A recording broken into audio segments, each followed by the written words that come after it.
पूर्ण विराम लगा दिया है। आज की चर्चा हम इसी मुद्दे पर करने वाले हैं, लेकिन उससे पहले आप ये रिपोर्ट देखिए।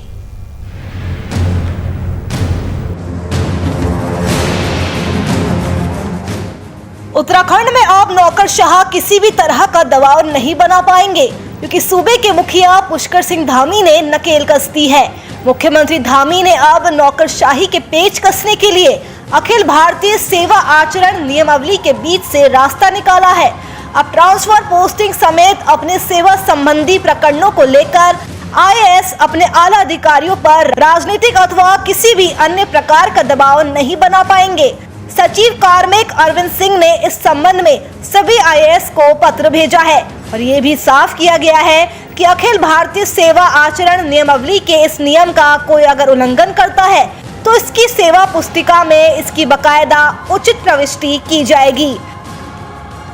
प्रदेश सरकार की कमान संभालते ही मुख्यमंत्री पुष्कर सिंह धामी ने शपथ ग्रहण समारोह के दौरान कार्यवाहक मुख्यमंत्री तीरथ सिंह रावत के सम्मान में अधिकारियों के खड़े न होने पर नाराजगी जताई थी। अगले ही दिन मुख्यमंत्री धामी ने मुख्य सचिव ओम प्रकाश को बदलकर नौकरशाही को लेकर अपने इरादे जाहिर कर दिए। इसके बाद नौकरशाही में उन्होंने बड़ा फेरबदल किया। इससे नौकरशाही में खलबली तो मचना तय ही थी। अब मुख्यमंत्री ने नौकरशाही को अखिल भारतीय सेवा आचरण नियमावली का पाठ पढ़ाते हुए इसी के जरिए उस पर लगाम कसने की दिशा में बड़ा कदम उठाया है। चर्चा है कि हाल में नौकरशाही में हुए फेरबदल के बाद राजनीतिक दबाव बनाने की कोशिश की जा रही थी और इसी को देखते हुए सरकार ने सख्त रुख अपनाया है। बहरहाल प्रदेश सरकार ने तबादलों और तैनाती को लेकर अपने इरादे साफ कर दिए हैं कि कोई राजनीतिक दबाव अब काम नहीं आएगा। साथ ही सियासी दबाव से अपनी पोस्टिंग बचाने की सोच रहे नौकरशाहों को ये संदेश चला गया है कि वे प्रशासनिक फेरबदल के लिए तैयार रहे। खैर, अब देखना होगा कि सीएम धामी के फैसले से नौकरशाही पर लगाम लग पाएगी या नहीं, ये तो आने वाला वक्त ही बताएगा। VIP न्यूज के लिए ब्यूरो रिपोर्ट।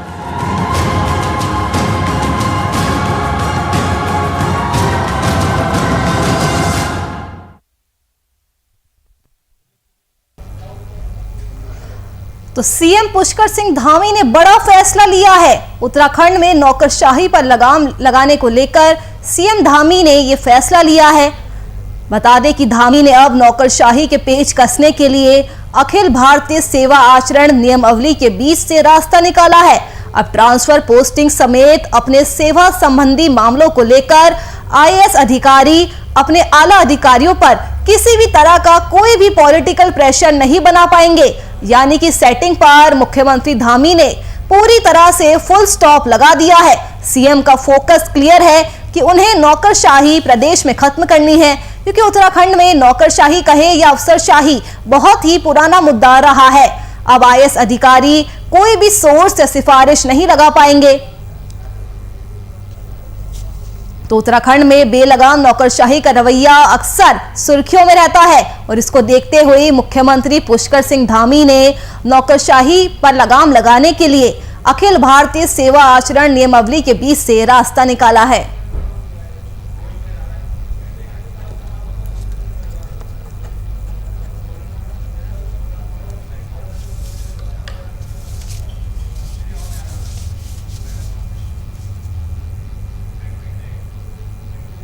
इसी मुद्दे पर चर्चा करने के लिए हमारे साथ बीजेपी के वरिष्ठ नेता संदीप राणा जी जुड़ चुके हैं। संदीप जी, आपका बहुत बहुत स्वागत है VIP न्यूज पर। धन्यवाद, नमस्कार। संदीप जी, सबसे पहला मेरा सवाल आपसे यही है कि सीएम पुष्कर सिंह धामी ने जिस तरह से बड़ा फैसला लिया है नौकरशाही को रोकने के लिए, क्या लगता है आपको कि सीएम के फैसले के बाद प्रदेश में नौकरशाही पर लगाम लग पाएगी? निश्चित रूप से हमारे बहुत ही यशस्वी मुख्यमंत्री जी ने यह निर्णय लिया है कि चाहे राजनीतिक दल हो या जो हमारे जिम्मेदार अधिकारी हैं, निश्चित रूप से ये जनता की सेवा के लिए हैं। और माननीय मुख्यमंत्री जी ने स्पष्ट कहा है कि हम सब जो है सेवा भाव से काम करें, उत्तराखंड के हित के लिए काम करें और जो जनता की समस्या है उनका निराकरण करें और यहाँ प्राथमिकता होनी चाहिए। माननीय मुख्यमंत्री जी ने जो नौकरशाही को लेकर के जो ये कदम उठाने का जो साहसिक कार्य किया है, निश्चित रूप से यह स्वागत योग्य कार्य है। और जब नौकरशाह अच्छा काम करेंगे तो निश्चित रूप से सरकार के काम भी जो है दिखेंगे और जनता को भी सुविधाएं मिलेंगी। निश्चित रूप से आने आप देखेंगे, जैसा आपने कहा कि नौकरशाही उत्तराखंड में कहीं न कहीं हावी रही है, और जब से हमारी सरकार आ रही है, त्रिवेंद्र जी रहे हों, तीरथ जी रहे हों, और सब ने यहाँ काम किया कि जनता के बीच में जाकर के अधिकारी जो है जनता की बात को सुने। और माननीय मुख्यमंत्री जो हमारे कृषि मुख्यमंत्री धामी जी हैं, उन्होंने इस एक कदम आगे बढ़ करके जो है यहाँ ऐतिहासिक फैसला दिया है कि आप जाइए और जनता के बीच में जाकर के उनकी समस्याओं को सुनिए और उनकी समस्याओं का निराकरण वहीं पर कीजिए। संदीप जी, पुष्कर सिंह धामी ने सीएम पद संभालते ही मुख्य सचिव को हटा दिया, लगातार उसके बाद तबादलों का सिलसिला जारी है, लेकिन यहाँ पर संदीप जी सवाल ये उठता है कि क्या नौकरशाही में बदलाव से विकास कार्यों की गति में भी बदलाव आएगा, उनमें तेजी आएगी? निश्चित रूप से वह तो एक रूटीन कार्य था, लेकिन जो हमारे जो नौकर साहब जो हमारे जो है सचिव बने हैं मुख्य सचिव प्रदेश के एसएससी तंदू जी, निश्चित रूप से बहुत ऊर्जावान अधिकारी हैं और बहुत अच्छा उनका अनुभव है। आप देखिए, जब सरकार बदलती है तो निश्चित रूप से कहीं न कहीं सरकार का जो असर जो है अधिकारियों पर भी दिखता है। तो निश्चित रूप से माननीय मुख्यमंत्री जी ने जो हमारे योग्य अधिकारी हैं उनको आगे लाने का काम किया है ताकि जनता के काम अच्छे ढंग से हो सके। जी,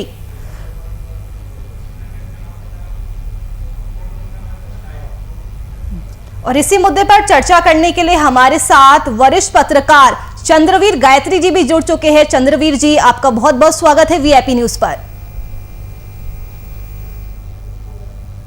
चंद्रवीर जी, मेरा सवाल आपसे ये है कि क्या मुख्यमंत्री पुष्कर सिंह धामी ने जिस तरह से नौकरशाही को लेकर फैसला लिया है, क्या इस फैसले से प्रदेश में जो नौकरशाही है उस पर लगाम लग पाएगी? क्योंकि देखा जाए तो उत्तराखंड में नौकरशाही एक बहुत ही पुराना मुद्दा है।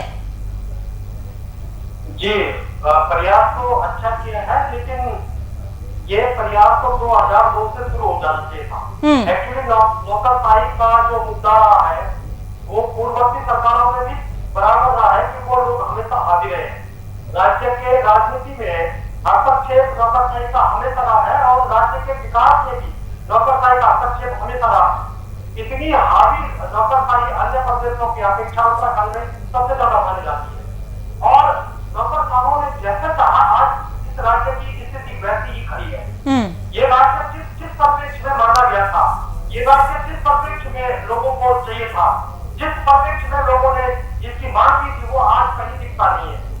एक्चुअली अलग अलग प्रदेशों के अलग राज्य के कैडर में जिस तरह के आईएएस अफसर यहाँ पर आए, उन्होंने अपने अपने अनुसार राज्य को चलाना शुरू किया और यहाँ की जो राजनीति रही है, राजनीति चाहे वो भाजपा की रही है या कांग्रेस की, सारा का सारा सिस्टम दिल्ली से रहा है, सेंटर से रहा है। सेंटर की हार और ना पर इस राज्य की राजनीति रही है, जिससे कि नौकरशाह हमेशा हावी रहा और नौकरशाह अभी भी हावी है। इन 4 या 5 महीने में मुख्यमंत्री क्या कर पाएंगे, ये बड़ा सवाल है। बिल्कुल। हालांकि जिस तरह से पत्र आया है, जिस तरह से उन्होंने अपना एक निर्देश देने का प्रयास किया है, वो हो सकता है कि कुछ दिन लाभ हो, लेकिन गति वही रहेगी और 4-5 महीने में मुझे लगता है कि कुछ बदलने हो। जी चंद्रवीर जी, यहाँ पर एक सवाल ये और उठता है कि जिस तरह से मुख्यमंत्री धामी ने सीएम पद संभालते ही मुख्य सचिव को हटा दिया और उसके बाद से हम देख रहे हैं कि उत्तराखंड में अलग अलग विभागों में ट्रांसफर पोस्टिंग का दौर भी जारी है, लेकिन यहाँ पर सवाल ये उठता है कि क्या तबादले तो हो रहे हैं, लेकिन जो विकास कार्यों की गति है, क्या उसमें भी बदलाव देखने को मिलेगा या नहीं? पहले तो 1 साल के अंदर 3 मुख्यमंत्रियों का आना सबसे बड़ा प्रश्न चिन्ह है राज्य का। ऐसी क्या व्यवस्था थी कि आपने जो है, जब मुख्य सचिव के बारे में मीडिया लिख रहा था, मुख्य सचिव के बारे में मीडिया कह रहा था कि इस तरह का सचिव भाई राज्य की गति को जो है एक रोक लगाए बैठा हुआ है और वो मुख्य सचिव के लायक नहीं है, फिर भी जो है उसको चीफ सेक्रेटरी बनाया गया और उनको जो है काम सौंपा गया। लगातार 2 मुख्यमंत्रियों के छात्रों ने काम किया और जिस तरह से देखा जा रहा था कि मेरी पर फसल सिंह थे, उन्हें पहले ही बदल देना चाहिए था।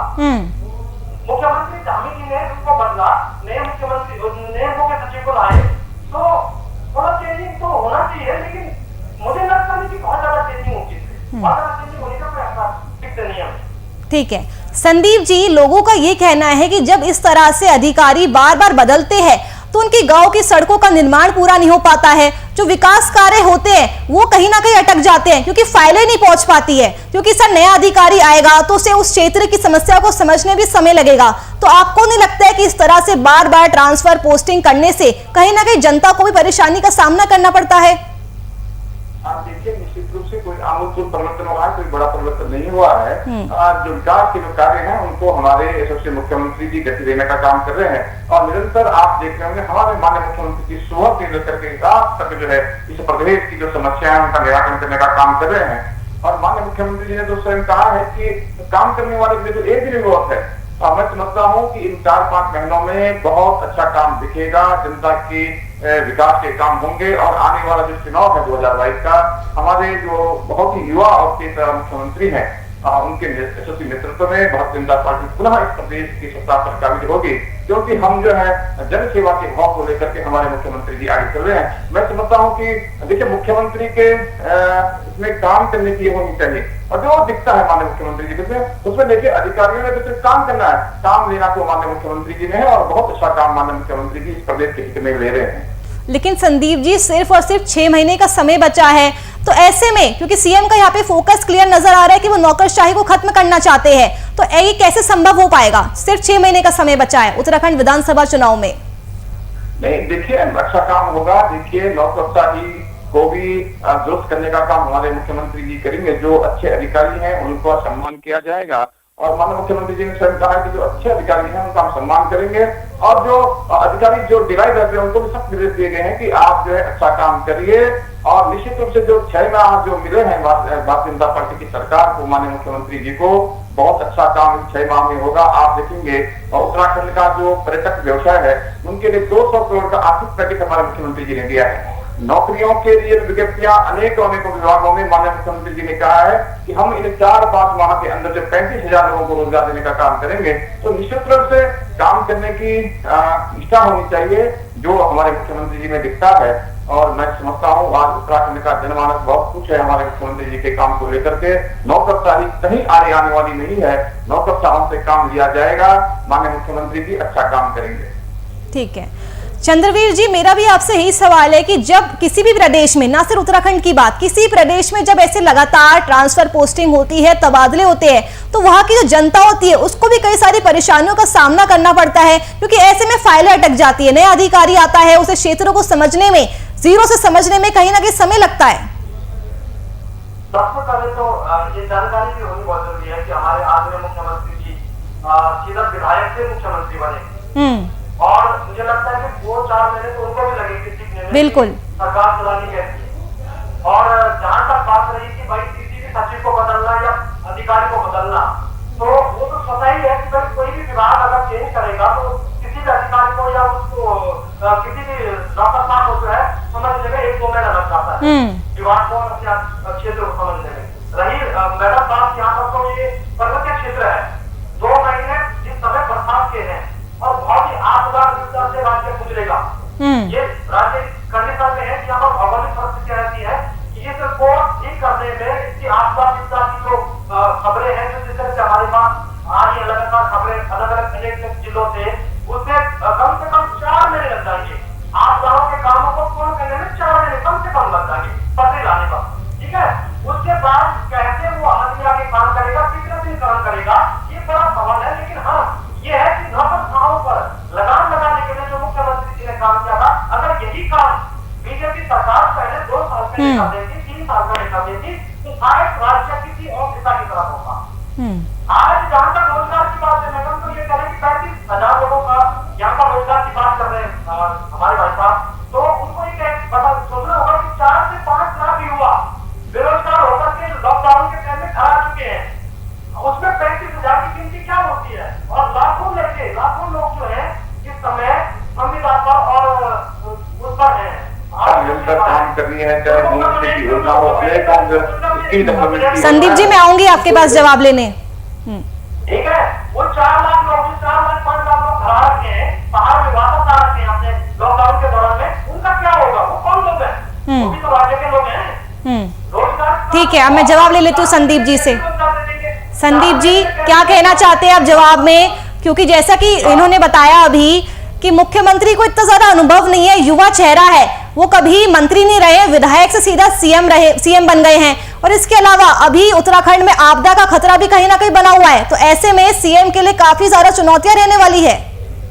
मैं पूछना चाहूंगा अपने हमारे बहुत ही सीनियर पत्रकार बंधु हैं, देखिए माननीय हरीश रावत जी पहली बार विधायक बने, जब वो मुख्यमंत्री बनने के बाद पहली बार विधायक बने, बड़े सांसद रहे हों, लेकिन देखिए माननीय जो हमारे जो धामी जी हैं बहुत अनुभवी हैं, 2 बार के विधायक हैं, बहुत उनका अच्छा तजुर्बा है और पूर्व मुख्यमंत्री आदरणीय हमारे माननीय भगत सिंह कोश्यारी जी के साथ उन्होंने काम किया है।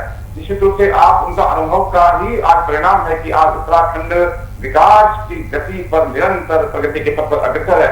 और मैं कहना चाहूंगा जो स्वरोजगार की बात को लेकर के हमारी सरकार बहुत अच्छा काम कर रही है, चाहे हमारे होम स्टे की योजना को लेकर के काम हो, चाहे हमारी स्किल डेवलपमेंट की तमाम योजनाएं हमारी सरकार चला रही है। और मैं कहना चाहूँ स्वरोजगार के क्षेत्र में भी बहुत अच्छा काम धामी सरकार कर रही है।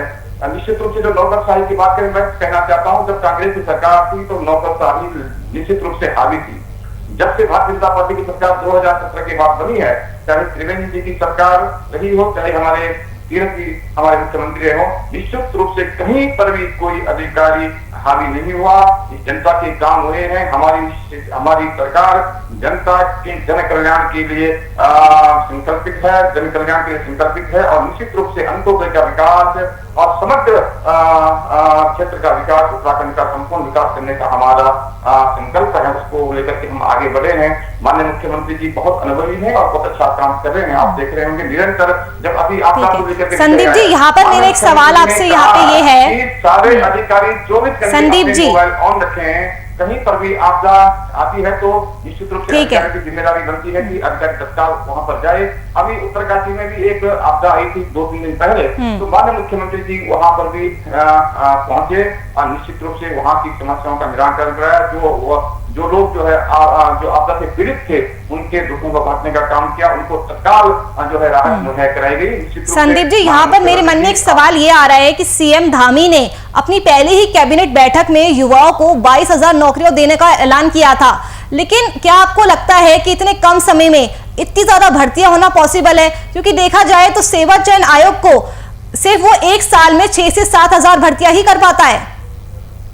देखिए ये एक प्रक्रिया है, निश्चित रूप से इस प्रक्रिया को आगे बढ़ाने का काम मुख्यमंत्री जी कर रहे हैं और निश्चित रूप से मैं कह रहा हूँ ना, आदमी के अंदर बिजनेस ट्रेनिंग होना चाहिए, काम करने का जज्बा होना चाहिए, जो हमारे मुख्यमंत्री जी के अंदर दिखता है। निश्चित रूप से मैं समझता हूँ 22,000 तो छोड़िए, हमारे माननीय मुख्यमंत्री जी सबको रोजगार देने का काम करेंगे, सबको स्वरोजगार देने का काम करेंगे। लेकिन सर ये पॉसिबल कैसे होगा, क्योंकि आयोग के पास इतना पर्याप्त स्टाफ ही नहीं है कि वो इतने बड़े पैमाने पर भर्ती कर पाए।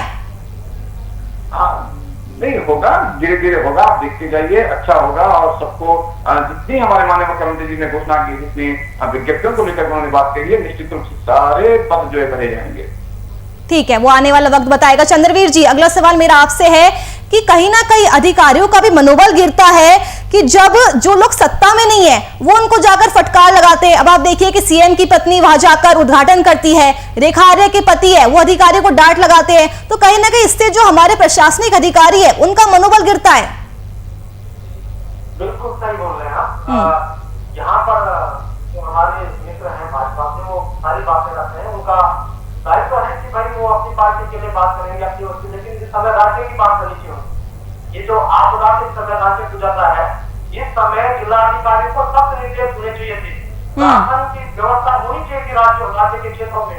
ये समय सड़कों को खोलने की पहली होनी चाहिए थी, जो मेन पावर है वो सड़कों पर खड़ी हो जानी चाहिए थी। आपको एनडीआरएफ और एसडीआरएफ की टीमें लगातार हर जिले में खड़ी कर देनी चाहिए थी, उसका ब्यौरा देना चाहिए इनको। ये नहीं देना चाहिए कि मुख्यमंत्री क्या कर रहे हैं।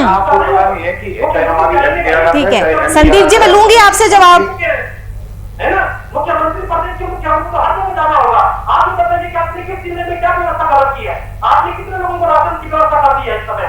ऐसे गाँव हमारे नीति माना और हमारे ऐसे गाँव है जहाँ पर हेलीकॉप्टर तक उतरने की संभावना संभव नहीं है, वहाँ पर क्या व्यवस्थाएं कर दी है सरकार ने 4-5 सालों में जो व्यवस्था बना के रखी राज्य में। राज्य सब युवा बेरोजगार है, ये मैं एक पत्रकार होने के नाते भी कह रहा हूँ, राज्य का नागरिक होने के नाते भी कह रहा हूँ। इस समय स्थिति बहुत गंभीर है राज्य की। राज्य को उभारने के लिए बहुत ताकत चाहिए और धामी जी किस आधार पर उभार पाएंगे ये तो देखने वाला विषय होगा आने वाले समय में। लेकिन ये सत्य है कि 4 महीनों में सिर्फ काफी भी कार्रवाई हो सकती है। एक आप जो है सर्वे कर सकते हैं, सर्वे करने का भी समय नहीं आपके पास, क्योंकि लगातार बारिश होने जगह जगह बादल फट रहे हैं, सर्वे नहीं कर पाएंगे आपको जो है सिर्फ एनालिसिस कर सकते हैं, आप अपने उसको क्या बोलते हैं कागजों में तैयार कर सकते हैं उस चीज को।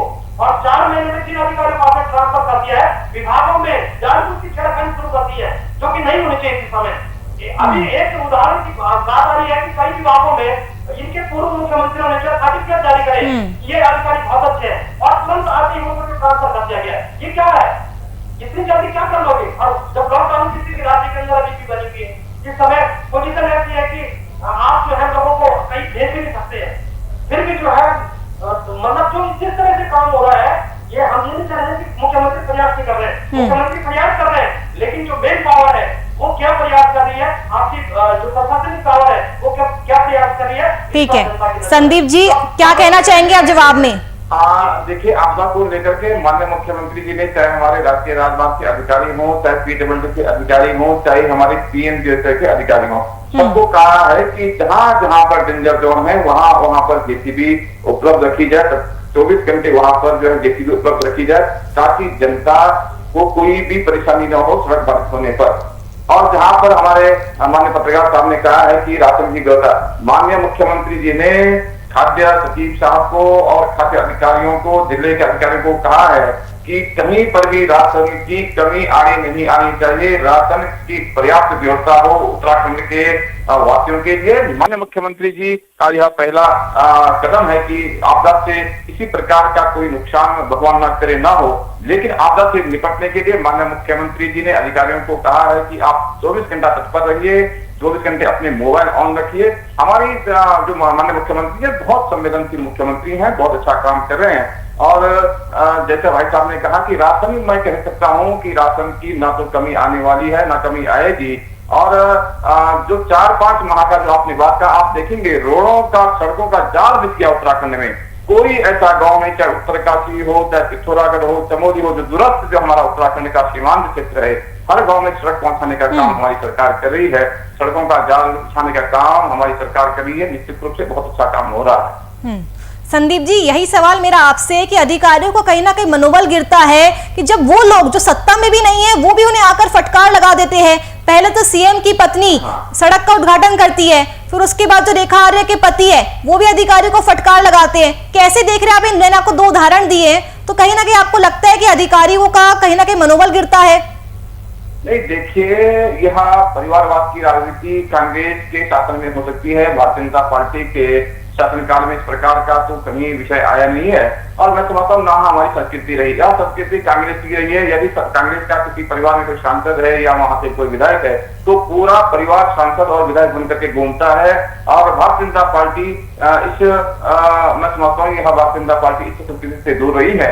और निश्चित रूप से जो भी हमारे, चाहे माननीय मुख्यमंत्री जी की धर्मपत्नी में हमारी भारतीय जनता पार्टी की बहुत सक्रिय कार्यकर्त्री हैं, और माननीय मुख्यमंत्री जी की विधानसभा में उन्होंने अभी किसी कार्यक्रम में गए होंगे तो माननीय विधायक जी की पत्नी के नाते गए होंगे, ना कि मुख्यमंत्री के नाते, जैसा आप जो कह रहे हैं। लेकिन उन्होंने किस संवैधानिक अधिकार से उद्घाटन किया है सर? क्या अधिकार था सीएम की पत्नी के पास जो उन्होंने उद्घाटन किया? विपक्ष भी लगातार इस मुद्दे पर घेर रहा है।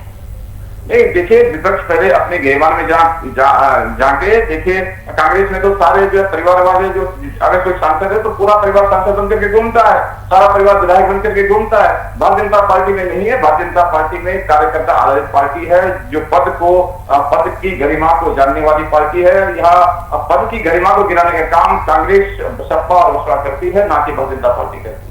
ठीक है चंद्रवीर जी, उत्तराखंड में बढ़ती नौकरशाही के पीछे आपको क्या कारण लगते हैं? क्योंकि नौकरशाही सिर्फ अभी का मुद्दा नहीं है, ये हर एक पार्टी जिसकी भी सरकार रही, हमने देखा है नौकरशाही हमेशा से ही उत्तराखंड में हावी रही है।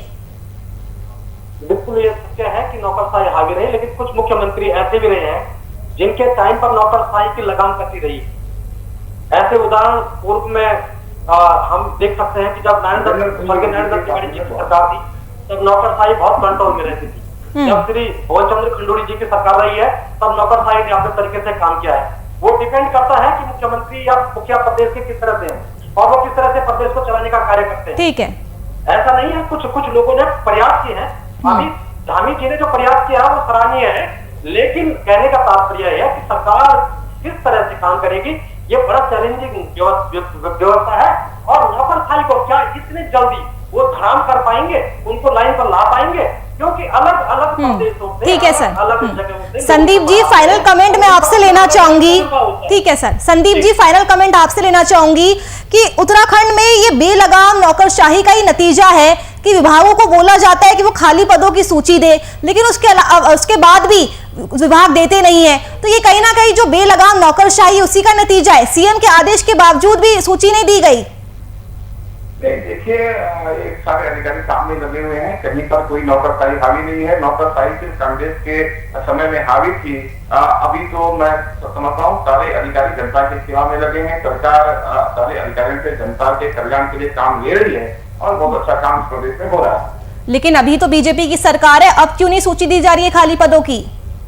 नहीं, देखिए थोड़ा समय लगता है, सूची भी आएगी और जो काम अधिकारियों से लेना होगा जनता के विकास के लिए, जनता के अच्छे के लिए, भले के लिए, वो निश्चित रूप से सरकार लेगी। ठीक है चंद्रवीर जी, आखिरी सवाल मेरा आपसे ये है कि प्रदेश सरकार ने तबादले और पोस्टिंग को लेकर अपने इरादे साफ कर दिए हैं कि कोई भी राजनीतिक प्रेशर यहां पर काम नहीं आएगा।